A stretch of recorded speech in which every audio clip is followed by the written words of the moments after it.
penertiban ini, pemerintah Desa Cipejewetan ingin mengembalikan fungsi pedestrian atau trotoar agar para pejalan kaki, terutama siswa sekolah, bisa dengan nyaman mengakses sarana publik. Pasalnya, selama bertahun-tahun trotoar dikuasai oleh pedagang kaki lima. Ada 15 pedagang yang ada di trotoar di Desa Cipejewetan. Kami dari pemerintahan Desa Cipejewetan telah menertibkan atau membersihkan jalan atau trotoar untuk pengguna, khususnya pengguna jalan kaki, khususnya anak-anak sekolah. Udah bener belum Kak arahnya? Oh iya, salah Mas. Putar balik ya. Saling menghargai aja ya. Oke. Oh ya, putar balik.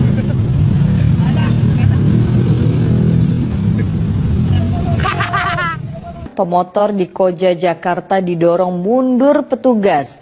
Meski begitu, pelanggar lalu lintas itu tidak diberi sanksi tilang.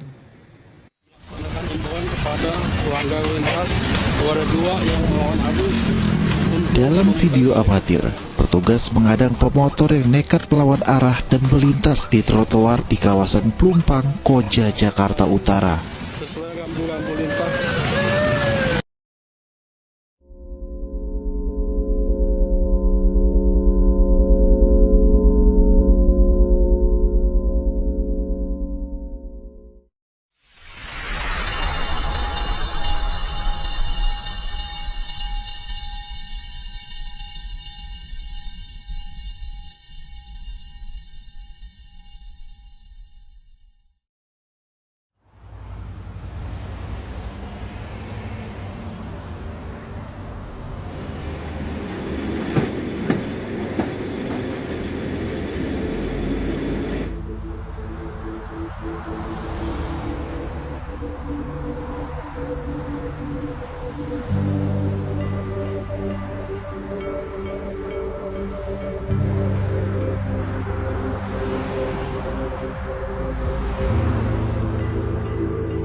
Di setiap kota ada ruang kecil yang sering kita abaikan.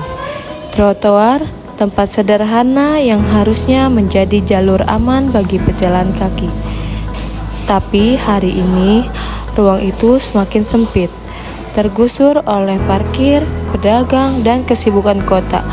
Apa yang sebenarnya terjadi dengan trotoar kita? Trotoar bukan sekedar pelengkap jalan raya. Menurut Undang-Undang Nomor 22 Tahun 2009, trotoar adalah fasilitas untuk pejalan kaki agar mereka bisa berjalan dengan aman, nyaman, dan mandiri. Tapi fungsi itu perlahan hilang, tertutup oleh kepentingan lain.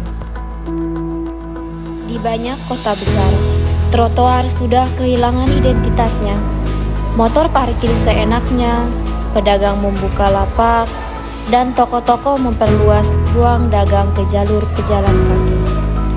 Pejalan kaki pun harus menempuh jalan yang lebih berisiko, berjalan di bahu jalan, bersaing dengan kendaraan yang melaju cepat.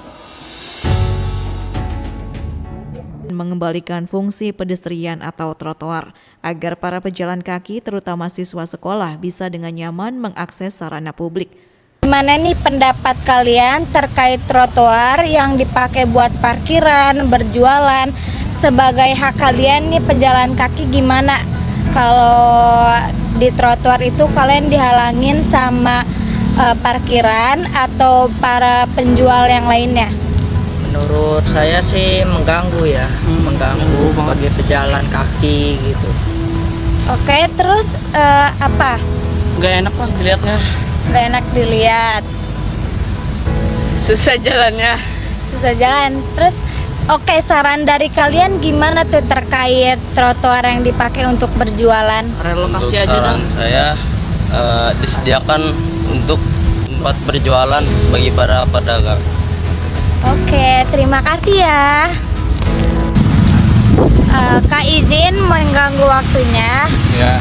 Saya minta pendapat kakak terkait trotoar yang dipakai untuk berjualan, parkiran.